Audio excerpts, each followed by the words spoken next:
समाधान हंसराज पाटील, पोलीस पाटील, करमाळ बुद्रुक, माझा पुतण्या प्रवीण जिजाबराव पाटील 8 वर्षापूर्वी विहिरीत पडला व त्याच्या मज्जातंतूला मार लागला। त्याच्यामुळे त्याला उठता येत नाही, बसता येत नाही, चालता येत नाही असा प्रकार झाला आणि तो बेडवर गेला।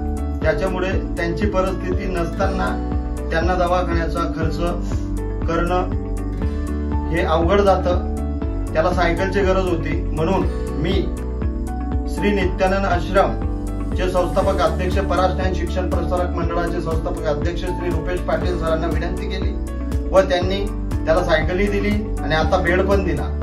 अजून त्याला एक एअर बॅगची गरज आहे, म्हणून मी सरांना विनंती करतोय त्यांनी ते पुरवावं, हे दिलं म्हणून मी त्यांचे मेडिकल द्यावं म्हणून मी त्यांचे आभारी आहे। जय हिंद, जय महाराष्ट्र, वंदे मातरम।